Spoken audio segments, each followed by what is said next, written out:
Hey guys, welcome back to another video. In this one, we're going to be asking the question, is the Primal Orb worth it?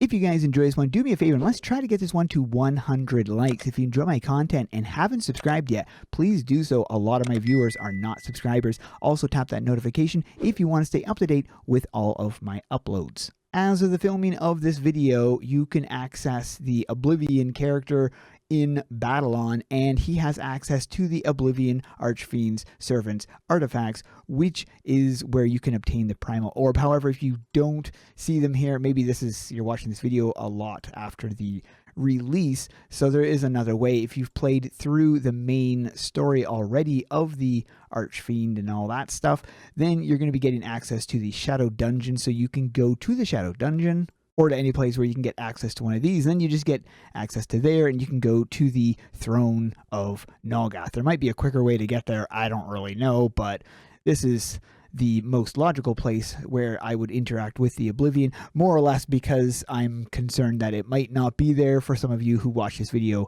months after the release of the video. So over here, you're going to be finding Oblivion, and he is the one who carries the Primal Orb pet. It costs 2,500 dragon crystals, which is rather expensive. However, is it worth it? So by interacting with this, you are going to have some quests, and there are 4 different quests you have. The very first is the Fiend of Nolgath armor set. So this is the stats right here of the armor set.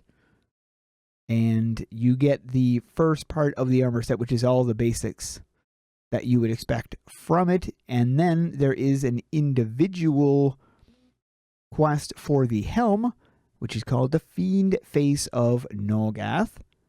And then you have the Talons, which is a weapon, the Talons of Nolgath.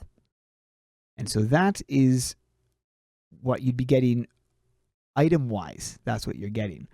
I also noticed that when you're going for these things, and this is another sucky thing, you first of all, you need to farm for all of these materials anyway. So you need a contract, you need the diamonds, you need all these things.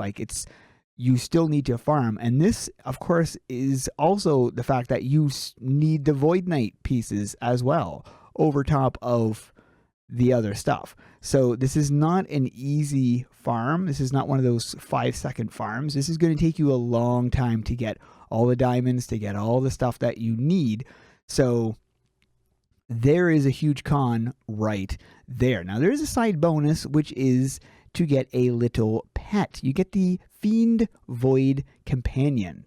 And in order to get this, your requirements are much less. You need the Contract of Nolgath and the Voucher of Nolgath. Now the Voucher of Nolgath is fairly easy to get because it only costs 500k, and you can easily get it from Gaz in Babylon. Just interact with him and go into the dark, I forget what it's called, but anyways, so it's on Gaz. You just talk to Gaz and then you can get it, or if you have the pet, then you can just do it through that as well.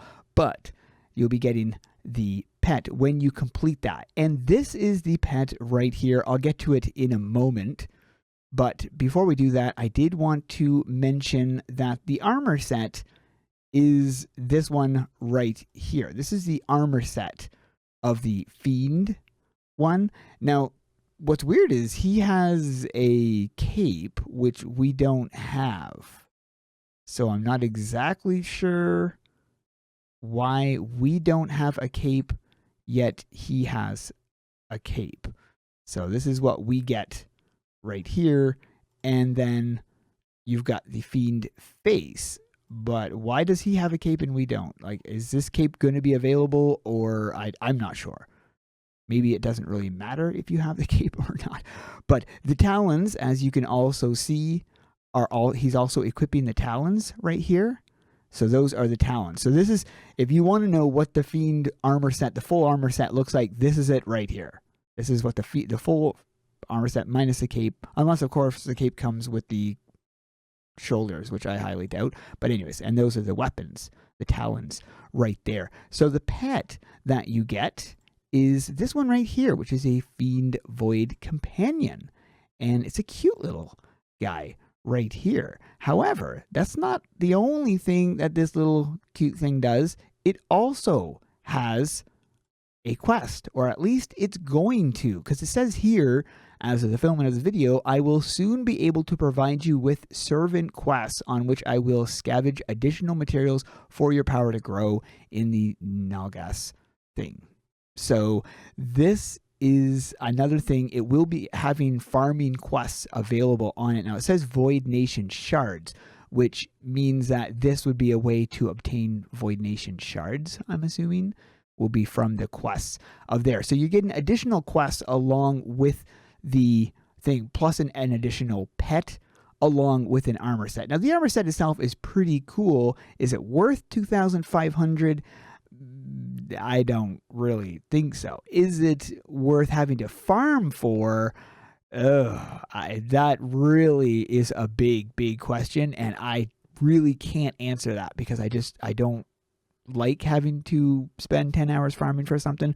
But anyways, you can make that decision on your own. What I thought was cool, though, is the fact that the Fiend Void Companion does have an additional quest, or will have an addition, and it says quests, plural, so there will be other optional things here, which might actually make it more worth it to purchase it. Not to mention you are getting an additional pet with it, which is kind of cool. So, and it is a nice armor set. Just the fact that I have to farm for it all over again, I don't know. But anyways, so that's what I wanted to cover in this video. It's been a long time since I've done a set of the day, so I'll be doing a few in this one. This is the very first one right here, which I like it. I think this is pretty unique.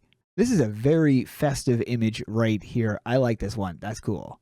This is absolutely amazing. I love cosplay stuff, so this is really cool. Here's another obvious tribute to Final Fantasy VII. This is a great color scheme right here. I love how the eyes are all dark and everything, but it really matches with the ice and everything. That looks really, really nice. This is definitely a very fitting outfit for this time of year. I like it with the horns and everything. So yeah, I think this is pretty good, especially for, you know, Frostvale time. I love the fact they have an AQ World look in AQ 3D. I think that's pretty neat to have like the, you know, OG faces and whatnot. So it seems almost out of place, but I like it. This is hilarious. I've actually had a similar setup to this before, but this is like using every single unicorn item in the game. You've got the helmet, you've got the staff, you have the boots, you've got the thing on the back. Like that's crazy. What do you guys think about the Primal Orb pet? Do you feel it is worth it? Let me know in the comments below. That is it for this one. Hope you guys enjoyed. Thanks for watching and keep those swords swinging.